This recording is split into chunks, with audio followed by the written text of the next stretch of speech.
महाशिवरात्रि की अद्भुत कथा। एक ऐसी सच्ची घटना जिसे सुनकर आंखें नम हो जाए। फाल्गुन मास की काली रात, आसमान में बादल थे, हवा ठंडी थी और चारों तरफ एक अजीब सी शांति फैली हुई थी। यह कोई साधारण रात नहीं थी, यह महाशिवरात्रि की पवित्र रात थी। गांव के किनारे एक बहुत पुराना शिव मंदिर था। लोग कहते थे वहां स्वयं महादेव का वास है। लेकिन उस मंदिर से जुड़ा एक रहस्य भी था। जो भी पूरी महाशिवरात्रि की रात वहां अकेले जाकर पूजा करता, उसकी जिंदगी बदल जाती।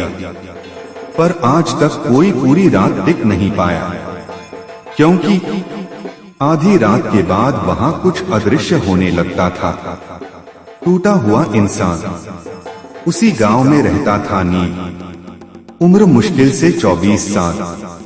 चेहरा शांत लेकिन आंखों में गहरा दर्द। पिता का देहांत हो चुका था। माँ कई महीनों से बिस्तर पर थी। घर में खाने तक के पैसे नहीं बचते थे।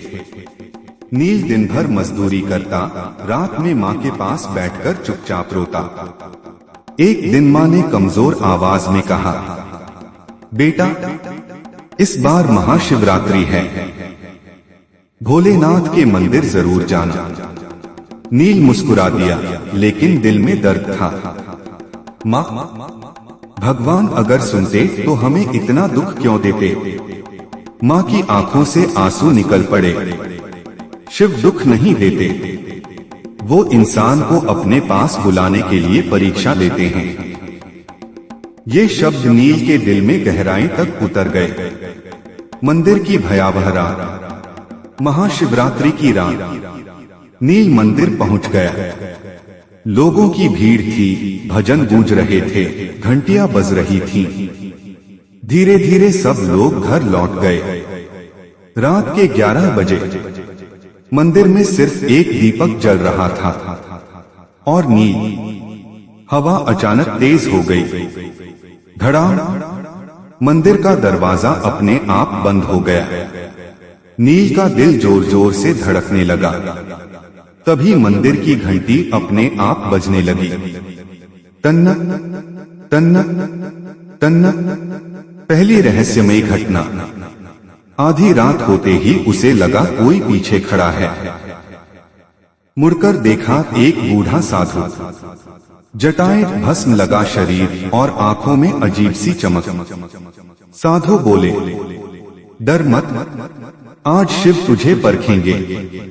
नील चौंक गया। मुझे? मैं तो बहुत कमजोर हूँ। साधु मुस्कुराए, भगवान ताकतवर नहीं, सच्चे दिल वालों को चुनते हैं। पहली परीक्षा, डर। अचानक मंदिर के बाहर से बच्चे के रोने की आवाज आने लगी। माँ, बचाओ। नील बेचैन हो गया। वह बाहर जाने लगा। तभी साधु बोले, अगर बाहर गया तो पूजा अधूरी रह जाएगी। नील रुक गया। आंखों से आंसू बहने लगे। हे भोलेनाथ, अगर यह आपकी परीक्षा है तो उस बच्चे की रक्षा करना। आवाज अचानक गायब हो गई। साधु बोले, डर पर जीत। पहली परीक्षा पूरी।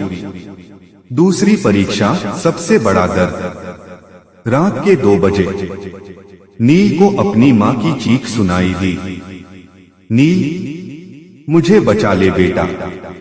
उसका शरीर कांप उठा। वह दौड़ने ही वाला था। तभी शिवलिंग पर गिरती जलधारा उसकी आंखों में पड़ी। उसे माँ की बात याद आई। शिव परीक्षा लेते हैं। नील जमीन पर बैठ गया और फूट फूट कर रोने लगा। भोलेनाथ, मेरी माँ को कुछ मत होने देना, मेरी जिंदगी ले लो। पूरा मंदिर प्रकाश से भर गया। साधु की आवाज आई, मोह पर विजय। दूसरी परीक्षा पूरी।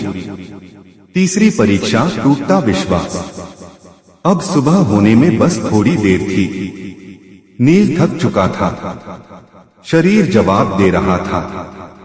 तभी साधु बोले, तुझे गरीबी से छुटकारा चाहिए, माँ ठीक चाहिए, सुख चाहिए। नील की आंखों में उम्मीद चमकी। हाँ, साधु बोले, बस मंदिर छोड़ दे, सब मिल जाएगा। कुछ पल के लिए नील चुप हो गया, फिर धीरे से बोला, मैं सौदा करने नहीं आया, मैं तो बस शिव के पास बैठने आया हूँ। और वह शिवलिंग से लिपटकर रोने लगा। सच्चाई का प्रकट होना। अचानक तेज प्रकाश हुआ, साधु का शरीर प्रकाश में बदलने लगा। मंदिर में गूंजती आवाज आई, नील। नील कांप उठा, उसने देखा साधु गायब थे, शिवलिंग से दिव्य ज्योति निकल रही थी, स्वयं महादेव प्रकट हो चुके थे। आवाज आई, जिसने दुख में भी विश्वास नहीं छोड़ा, वही मेरा सच्चा भक्त है। नील रोते हुए बोला, प्रभु मुझे कुछ नहीं चाहिए, बस मेरी माँ ठीक हो जाए। चमत्कार। सुबह गांव वाले मंदिर पहुंचे तो नील बेहोश पड़ा था, चेहरे पर आंसू और मुस्कान दोनों। उसी समय खबर आई, उसकी माँ जो महीनों से उठ नहीं पा रही थी, अचानक बैठ गई। कुछ महीनों में नील को अच्छा काम मिला, घर में खुशियां लौट आईं।